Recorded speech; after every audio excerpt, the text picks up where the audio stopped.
O Ministério da Agricultura e Pescas aposta na modernização das atividades pesqueiras através da implementação de embarcações ecológicas. Banco Mundial entrega viaturas ao Instituto Nacional de Estatísticas. Rádio Nacional quer recuperar e informatizar os arquivos musicais nacional.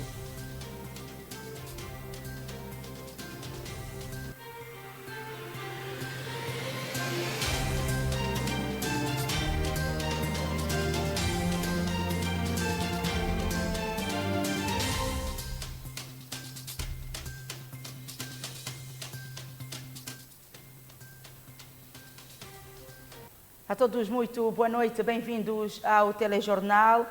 A frota de pescadores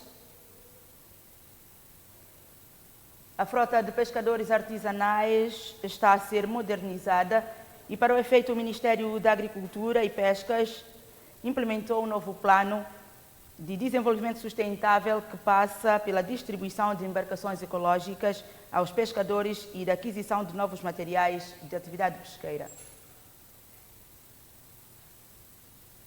Cidade Pescatória São João dos Angulares foi o primeiro ponto de entrega em 2024 de embarcações de pesca construídas à base de fibra de vidro. Vai melhorar a qualidade de pesca, nós vamos poder sair para mais longe, tendo em conta que os peixes estão a afastar da Bahia, não é? As mulheres da região sul de São Tomé também estão envolvidas no projeto que eleva o rendimento das famílias e protege o ambiente. A pessoa fala aí, custa que é para comprar peixe, mas eu com a minha conta na mão, meu marido, meu filho a trabalhar, fica mais fácil para mim. O Banco Africano de Desenvolvimento financia a construção das canoas, mas os pescadores também comparticipam. Essa comparticipação a 50% de cada um de vocês. Isto vai permitir o quê? Que realmente deem valor àquilo que está a ser hoje entregue, apropriem-se daquilo que está a ser hoje entregue. O que nós pretendemos é modernizar a nossa frota de pesca artesanal. O ministro da Agricultura considera que o projeto promove o desenvolvimento sustentável. Sabemos que durante muitos anos usa-se árvores de grande porte para a construção de canoa, mas hoje em dia, como já existe essa possibilidade de construir embarcações à base de fibras de vidro, nós elegemos essa prática para poder construir as novas embarcações para beneficiar os pescadores, até porque, para nós, isso sim é a melhor forma de responder ao grito das florestas. Novos materiais de pesca vão ser distribuídos às comunidades pescatórias e mais embarcações vão substituir as canoas de madeira. Entregamos agora esse lote, vai-se construir numa segunda fase um outro lote. Ainda nesse ano vamos fazer mais entregas e acredito ser um lote maior. E através também do Fundo da União Europeia vamos construir 50 embarcações, mas para outras zonas, sobretudo que têm outro tipo de pescas. Estudos feitos pela FAO em 2016 indicam que o setor das pescas movimenta anualmente mais de 30 milhões de euros em São Tomé e Príncipe. O Instituto Nacional de Estatísticas recebeu 4 novas carinhas para ajudar no recenseamento geral de habitação e população que arranca este ano. A oferta é do Banco Mundial. O ministro das Infraestruturas e Recursos Naturais, José Rio, foi quem entregou as chaves ao presidente do INE. As viaturas entregues fazem parte da logística necessária para a realização do próximo recenseamento geral da população e habilitação prevista para este ano. O trabalho de recenseamento é um trabalho a nível do país e, portanto, serão necessárias essas viaturas para, enfim, promover esse trabalho de forma mais eficaz. De acordo com o Decreto-Lei 10 de 2023, onde diz que o ano 2024 é o ano do recenseamento. Logo, a aquisição desta viatura vem no sentido de poder assessorar o INE nesse processo, que é uma operação estatística muito exaustiva, onde permite que nós tenhamos uma visão nacional, uma visão geral do país. O financiamento destes automóveis são fruto das relações multilaterais entre São Tomé e Príncipe e Banco Mundial e ronda em 200 mil euros. Foi no âmbito de um projeto do Banco Mundial e que, portanto, forneceu esse apoio, digamos, financeiro, né, para que, de facto, esse projeto pudesse nessa vertente a arrancar, portanto, em termos de meios rolantes. O valor dessas carinhas orça-se cerca de 200 mil euros. De acordo com o presidente do Instituto Nacional de Estatística, INE, a fase piloto do recenseamento nacional da população inicia-se no final deste mês de janeiro. Janeiro, que vai começar dia 29, são 30 dias. Depois o recenseamento piloto, 15 dias. A cartografia normal, 3 meses. E o recenseamento normal, propriamente dito, que provavelmente estamos a prever, talvez lá para setembro, 15 dias de campo. O ministro espera o bom uso destes bens.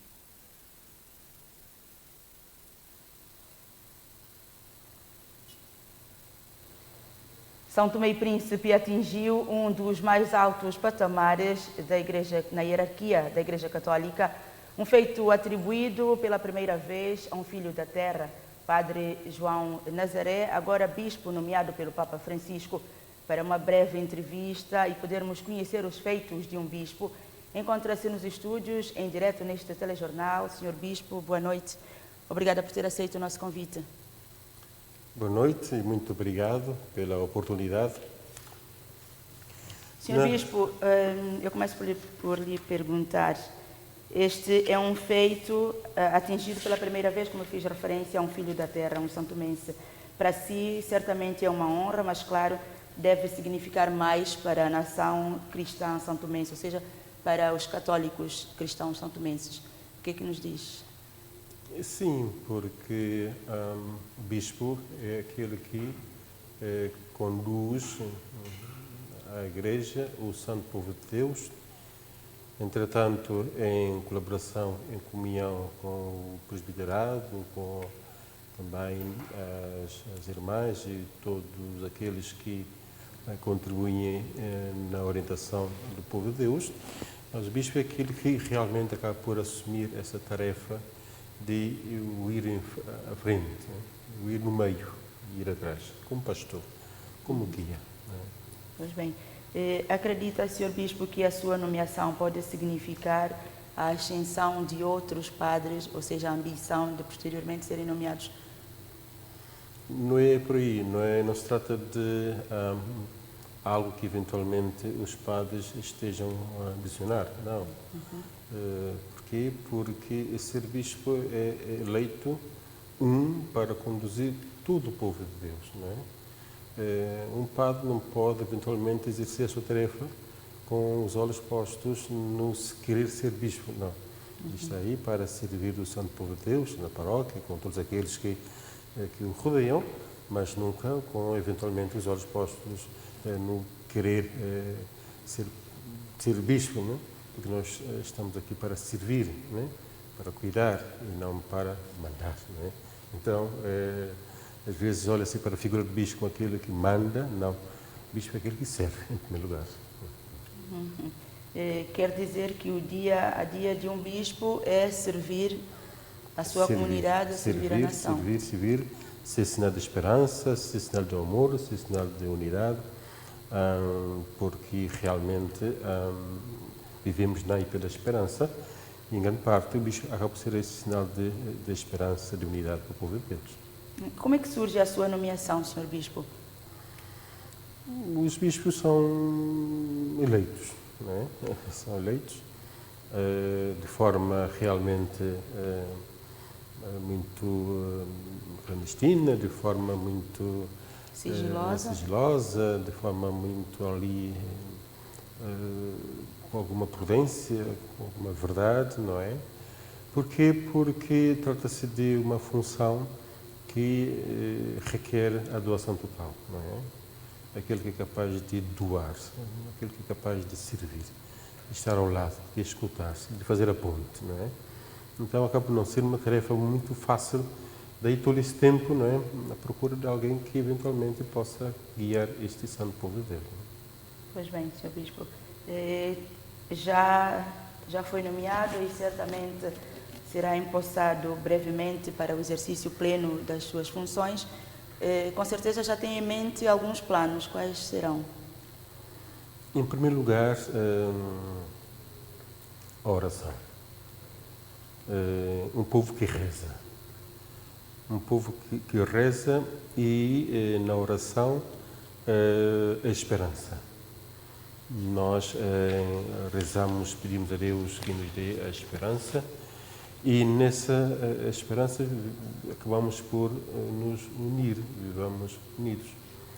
Então, nessa unidade, chamados a servir a tarefa caritativa, como nós já vimos a fazer muitas paróquias, comunidades religiosas das irmãs, não é?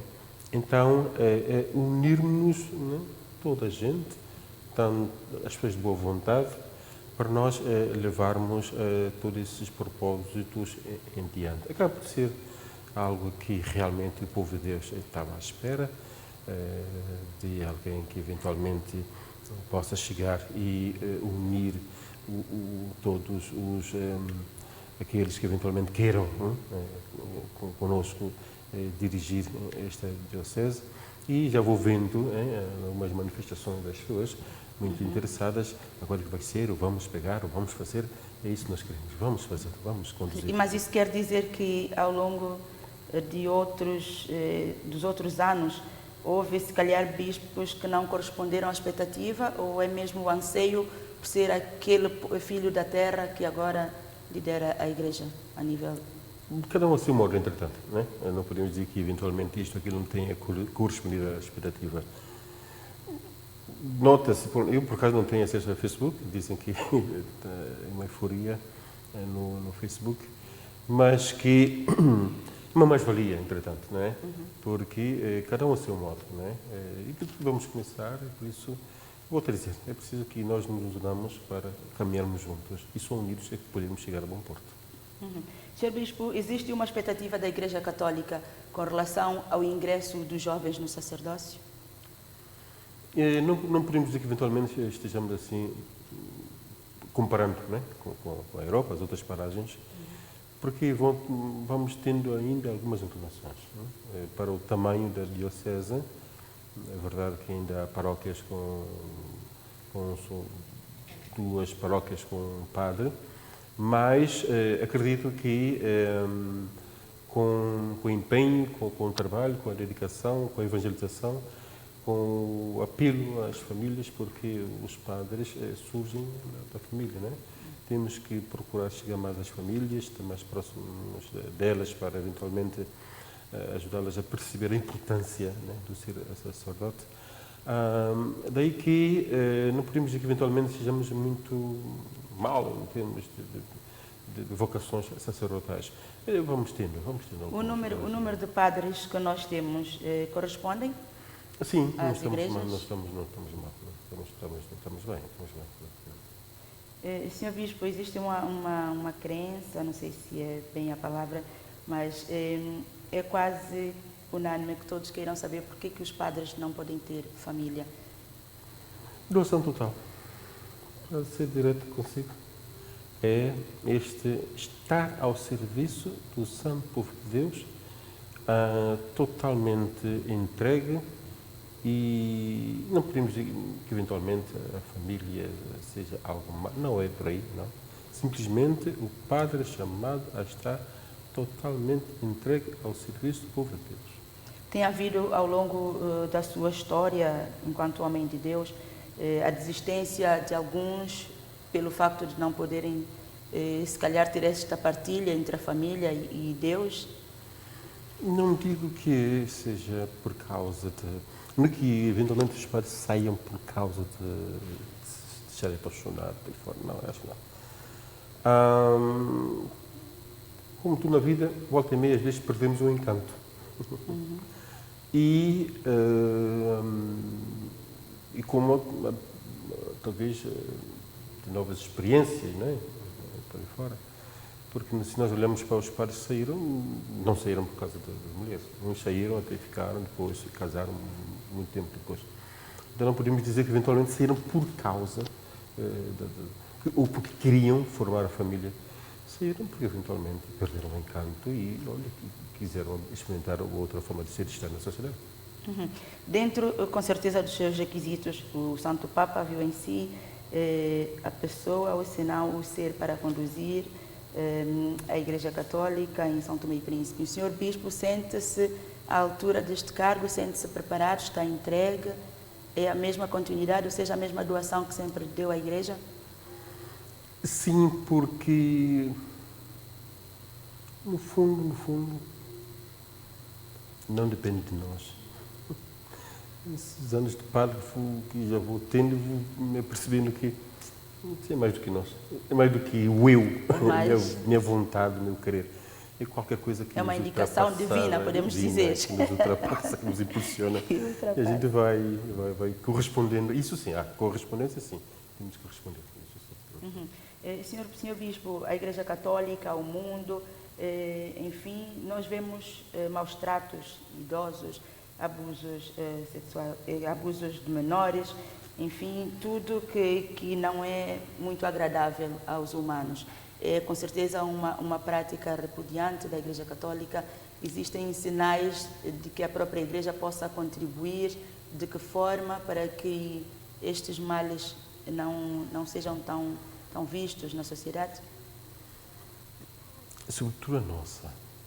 A nossa, particularmente, sim. Nossa sociedade são tomense, com o fenómeno da imigração.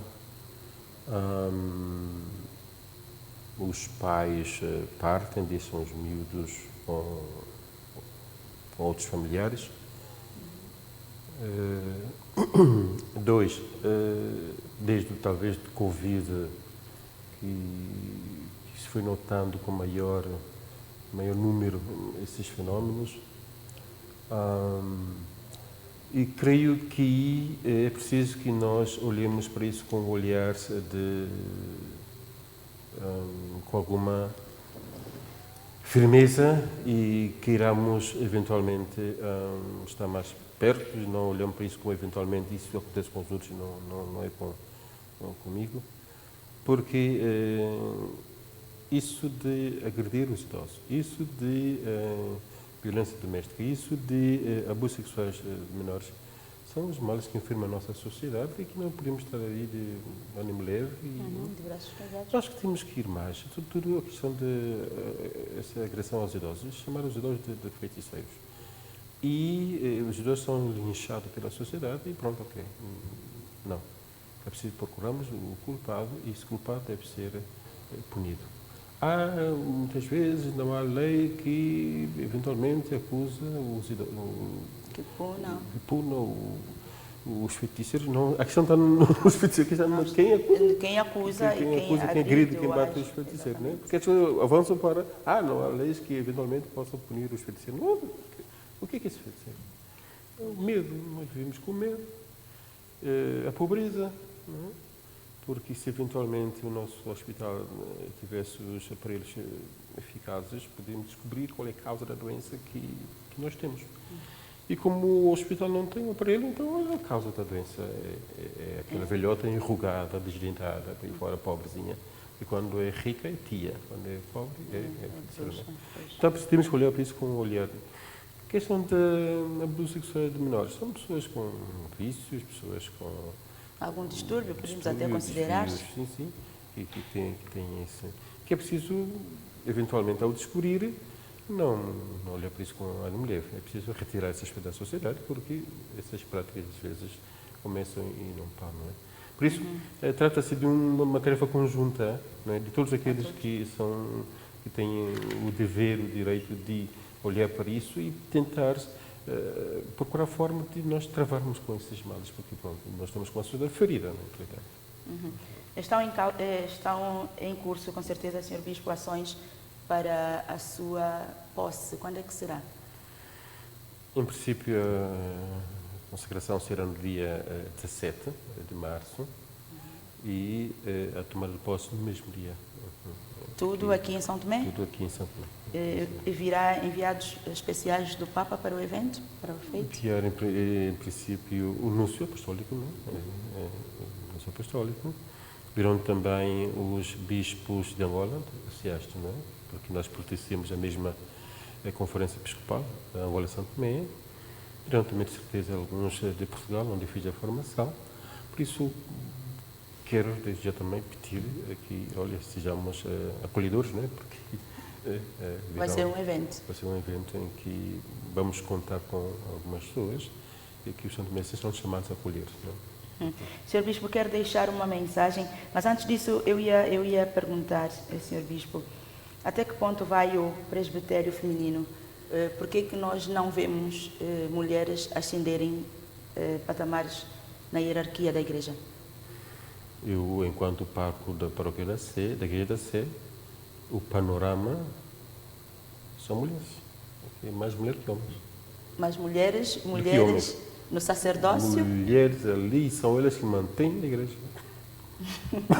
Quem mantém a igreja católica são as mulheres. Mas a minha pergunta não vai exatamente nesse sentido. E elas não estão sentido. interessadas, de certeza, porque pelo menos não. Mas na hierarquia da igreja existe lugares para a ascensão das mulheres? Elas têm esse lugar na igreja. Elas têm esse lugar, porque se a tarefa é servir, todos somos chamados a servir, cada um a seu modo, no seu lugar. Não é? Por isso, a hierarquia, um lugar, eventualmente, para mandar, não sei o quê, sempre aí. Não é isso que Jesus pediu, não. Jesus pediu que nós servíssemos, que nós trabalhássemos. Quem quiser ser o primeiro, que seja o último. Não é? Então, acredito que, eventualmente, não é? Elas estão satisfeitas porque estão a servir. Elas cantam, elas limpam, fazem tudo na igreja. Tudo. Mas eu refiro-me a mulheres madres, por exemplo, que nós vemos, não existe nenhum outro patamar além deste. Que as mulheres possam que as mulheres comecem a pregar, por exemplo? Não pregam. As homilias? E não pregam? Pregam. Toda a catequese da igreja. Toda a catequese da igreja. A gente olha para os catequistas da Sé, acho que a Sé tem mais 70 catequistas. Para 50 são mulheres, 10 para 10 anos. Parabéns, Sr. Bispo. Quero deixar uma palavra à comunidade católica e ao povo santomense. Agora que nós temos um bispo nosso, se é que assim podemos dizer. A primeira palavra é unidade. Vamos nos unir. Se nós nos andamos dispersos, não. A primeira é unidade. Unidade, depois alguma disciplina. É preciso realmente fazermos as coisas bem feitas, não é? Não sangue que teve vergonha, então, bom feito. Fazer as coisas bem feitas. E as coisas bem feitas agradam toda a gente, não é? Então, unidos para trabalhar e as coisas bem feitas. Com a nossa finura, não é? Também são pessoas finas, não é? Que passos é que têm dado nesses últimos dias após a sua nomeação? O que é que vai acontecer na sua vida? O que é que está a acontecer ao longo desses dias até o seu empossamento? Pronto, o Sr. Núncio Apostólico e o Sr. Administrador Apostólico regressaram para Angola ainda hoje. Eu, em princípio, amanhã sairei para Portugal. Vou participar de uma formação durante uma semana, logo já na segunda-feira. Depois, na semana seguinte, para Roma. E depois regressarei para Portugal, porque depois umas férias, porque já há 2 anos que não vou de férias. Então aproveitarei para descansar um bocadinho. Regresso para Santo Tomé e depois vou participar na reunião dos bispos de Angola. Farei o retiro em Angola, depois regressarei aí 5 dias antes. Sr. Bispo, para finalizar, eu vou a uma última pergunta. Foi surpresa para si a sua nomeação? É sempre surpresa. É sempre? Porque é tudo feito, como disse anteriormente, de forma sigilosa. Não há nenhum padre que diga, olha, e se ele disser... é mesmo assim, se ele disser, olha, eu vou ser, já é um sinal para não ser. Para não ser. Pronto. Sr. Bispo, agradecemos imenso a sua presença. Desde logo desejamos sorte e que tudo corra dentro das suas expectativas. Muito obrigado. Obrigada, Sr. Bispo. Boa noite. Boa noite. Veja daqui a pouco Herman Costa empossado bastonário da Ordem dos Advogados.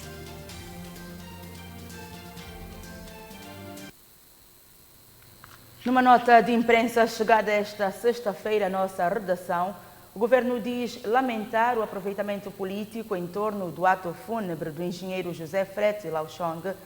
O executivo são tomense expressa uma vez mais o seu profundo pesar pelo falecimento do engenheiro José Frete Lauchong, figura exemplar e digna que dedicou a sua vida ao serviço do Estado, símbolo de patriotismo e membro da CLSTP.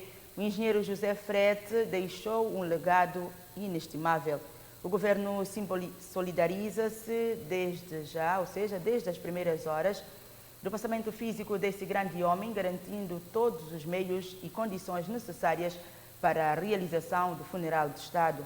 O governo reitera a sua posição de não se envolver em polêmicas políticas neste momento de luto. A não realização do funeral oficial não se deve à falta de disponibilização de meios financeiros, razões alheias a questões orçamentais e por orientação dos familiares estão por detrás dessa decisão.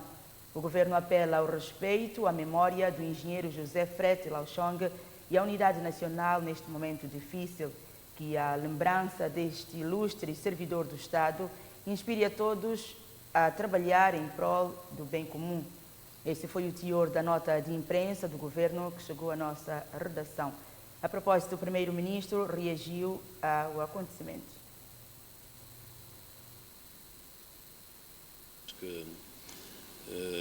Bom, primeiro, houve uma nota de imprensa do governo que reafirma que, a nível do Estado, não foi essa a intenção.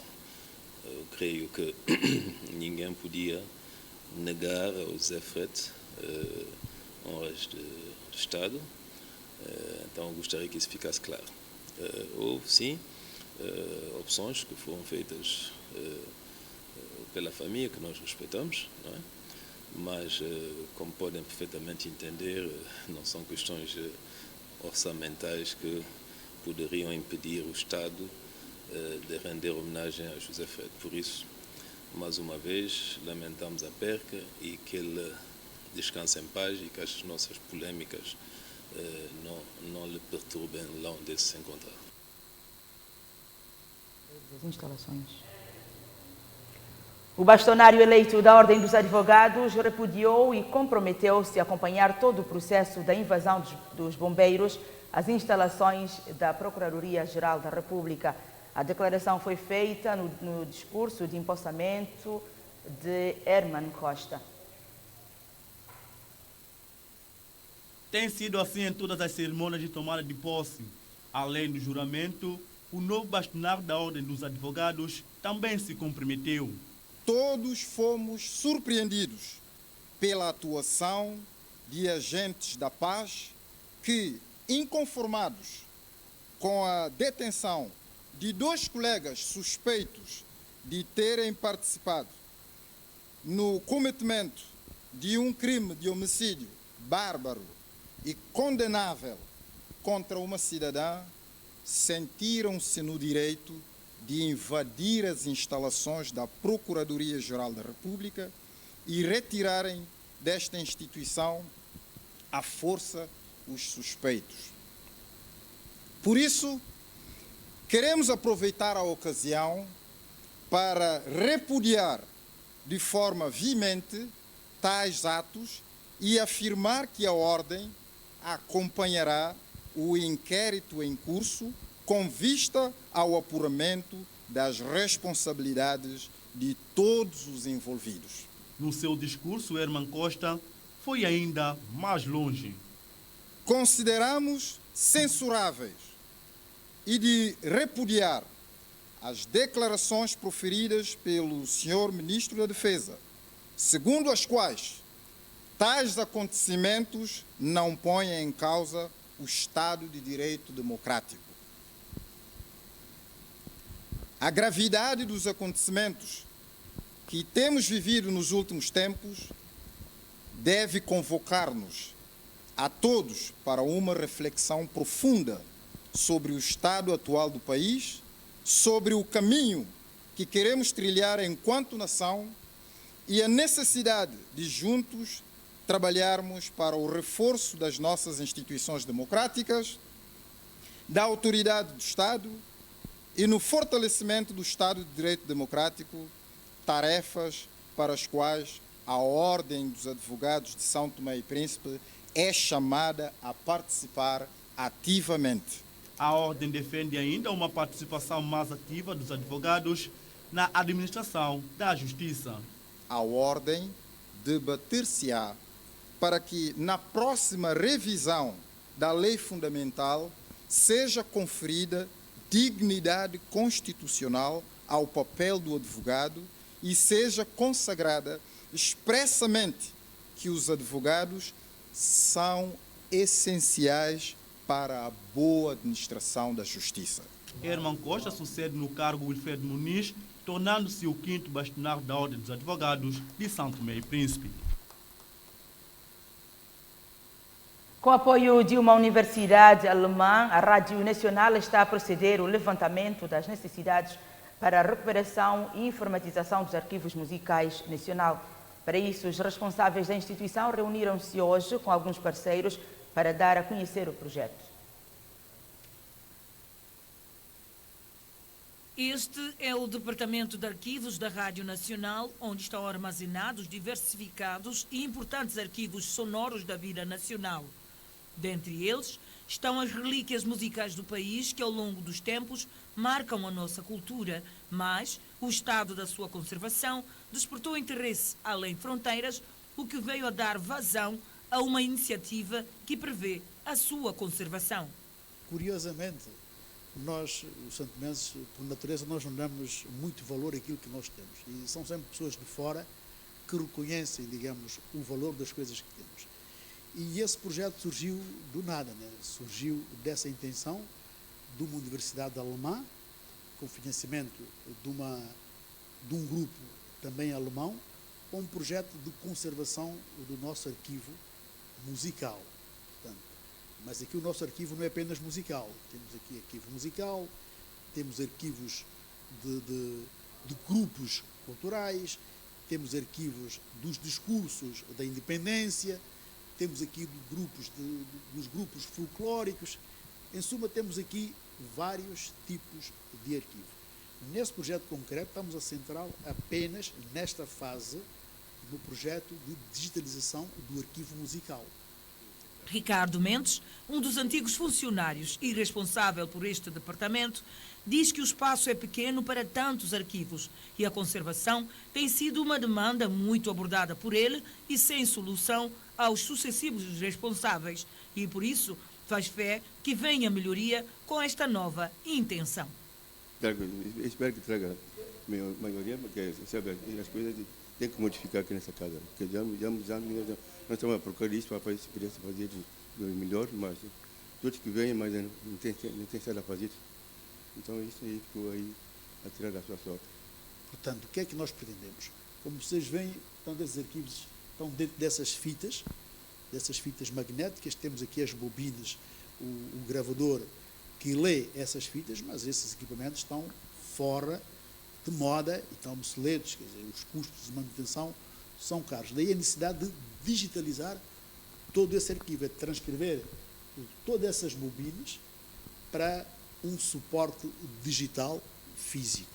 Portanto, de modo que isto permaneça para sempre, portanto, para consulta pública, quer dizer, que mantenha vivo neste caso o arquivo, para sempre.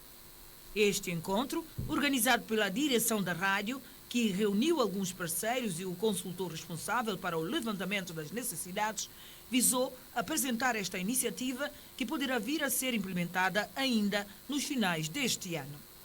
Ele agora vai levar isto para a Alemanha, vai ser analisado e depois vai ser desbloqueado. Estamos a falar num projeto que vai ter o seu início concretamente a partir de finais deste ano. Portanto, nesta fase estamos a fazer o levantamento de tudo o que é preciso, a composição da equipa. É claro que essa digitalização não é feita, digamos, por amadores ou curiosos. Tem que haver pessoas específicas, especializadas nessa área de arquivo digital. Então, a universidade está disposta também a formar pessoas nesse domínio. Nesta fase, portanto, o projeto vai englobar, primeiramente, os técnicos daqui da rádio. Nós temos um excelente pessoal. Então, vamos aproveitar o pessoal daqui para fazer parte deste projeto. Também estamos a envolver o arquivo histórico no projeto, o ISEC, também no projeto, para termos a equipa técnica que vai trabalhar diretamente no projeto. Então, veio aqui para estudar com os nossos parceiros, ou com a parte de São Tomé, com os funcionários, sobretudo, como é que nós podemos recuperar este material, digitalizando, e também que ações nós podemos fazer para a sua preservação. Então, nisto nós, neste período, neste momento que eu estou cá, vamos estudar as melhores formas, as melhores práticas para que isto aconteça. O projeto deverá contemplar a atualização dos equipamentos para a operacionalização do processo. Estudantes do primeiro ano de licenciatura em Ciências e Comunicação do Instituto Superior de Educação e Ciências, ISEC, visitaram hoje a televisão santomense com o objetivo de permitir a imersão no âmbito profissional de uma empresa de mídia e telecomunicações, possibilitando uma compreensão mais aprofundada sobre o funcionamento dos veículos de comunicação e a importância da tecnologia de informação para o funcionamento de uma organização. Estes estudantes puderam observar de perto como é que os programas da televisão são produzidos, bem como a estrutura técnica de tecnologia necessária para o efeito, pois puderam estar em todos os setores de produção, quer jornalística e de programas da TVS. Eu aprendi o que os jornalistas fazem, que eles saem daqui, vão para campo, fazem entrevista, depois de fazer eles vêm, tem que fazer texto, depois de fazer texto, emitir. Visitou vários compartimentos da TVS? Sim. Esses compartimentos, você sabe qual é a função de cada um?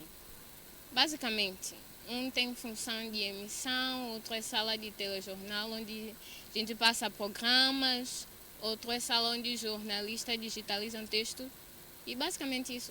Vamos terminar, o que pretende fazer? Relações públicas. Como aluno da Ciência da Comunicação, e fazendo a mesma parte da mesma área, então viemos aqui nessa visita juntos com o professor para poder enquadrar mais nesse assunto.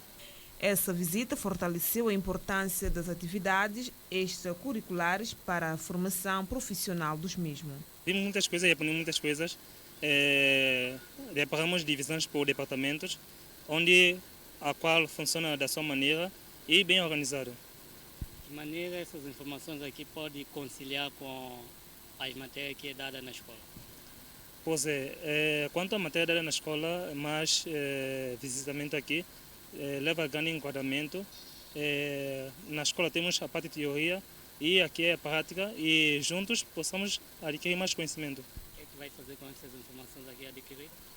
Pois com essas informações aqui adquiridas, vai basear-se no complemento para o nosso curso, e mais tarde podemos progredir mais a esse assunto. Ao vivenciarem na prática o ambiente de trabalho, foi possível despertar o interesse e a motivação para aprofundar o conhecimento sobre as áreas de estudo de História de Mídias para os estudantes do primeiro ano de Licenciatura de Ciências e Comunicação do ISEC.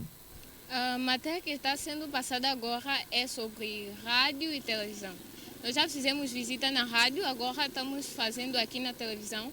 E o objetivo é de a gente adquirir mais conhecimento nesse âmbito. Basicamente, história de onde começou, quando, até onde chegou e para onde vai nos levar. Quando chegaste aqui, as informações que deram-te é a mesma que passaram na escola? Sim, basicamente sim. Basicamente estamos a falar de quê?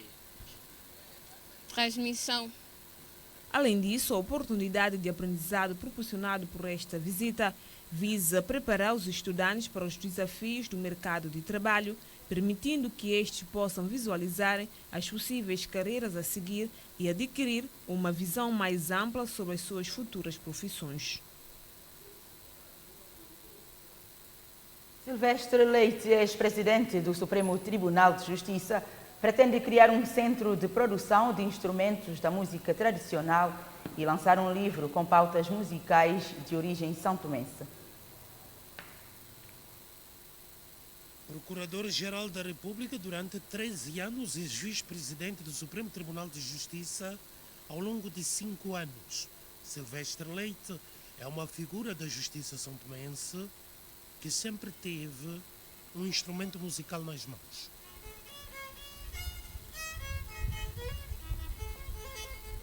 Professor universitário aí na Universidade de Luzia, onde, enfim, dou as aulas e ocupo também um tempo, enfim, pós esse momento de jubilação, digamos assim. Filho de pai músico, em cada ano assumiu o desafio de aprender a tocar um instrumento musical.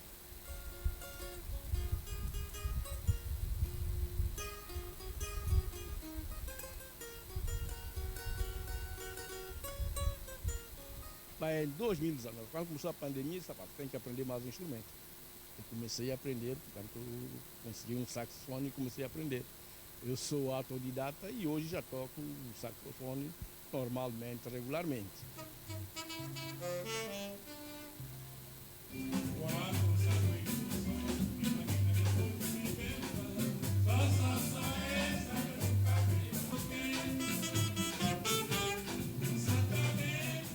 Ao mesmo tempo que ditava a justiça, em nome do povo, criou em 1991 um agrupamento musical, os Amigos da Cultura. Porque, precisamente, eu notava uma decadência na cultura santomense. Aquilo que consistia música de Santo Tomé, raiz, a pessoa já não fazia. Você via a juventude, só queria tudo quanto vem de fora. E até hoje não mudou. Os Amigos da Cultura transformaram-se numa escola da música santomense. Mesmo a cantar o dialeto, a gente não deixa passar qualquer combinação que não seja essencialmente do nosso dialeto musical. O nosso ritmo, o rumba, o matacumbi, etc, nós, enfim, fazemos com alguma propriedade.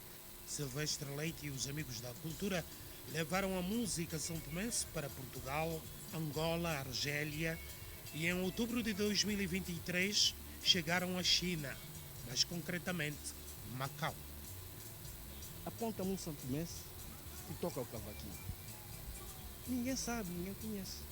E é de admirar, que antigamente fazia-se melhor música do que agora. Se pergunta por quê, eu digo. Porque a malta que fazia música antigamente estudava com nota.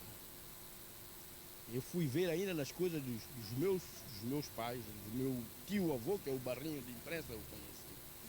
Encontrei o momento da aprendizagem deles e era com nota. E eles escreviam a composição. O jurista, que é professor universitário, conserva a raiz da música são-tomense. Temos essas pautas todas das músicas de antigamente. Do ano ainda 1920, 1930, essas pautas ainda existem, que algumas estão no meu poder daquela gente toda. Ter algum apoio, a gente conseguir ler, decifrar esta pauta toda, depois transmitir, pode transformar em livro. Eu gostaria de fazer um livro nesse sentido, porque tem elementos. Apesar da ameaça à originalidade da música nacional, acredita que tem futuro. De quem de direito que se possa ainda fazer alguma coisa, porque é possível tentar meter as músicas santomenses no carris. Música também é um movimento de massa. Quando houver esse movimento de massa, cada um vai salientando, indo isoladamente, não dá. Silvestre Leite não larga o martelo da justiça, nem as cordas da guitarra.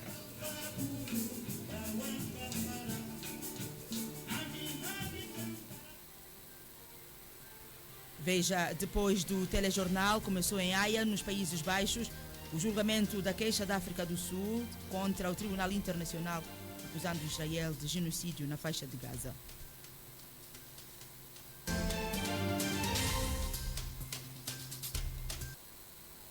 É o final deste telejornal, assim especial. Boa noite. Nós voltamos. Até lá.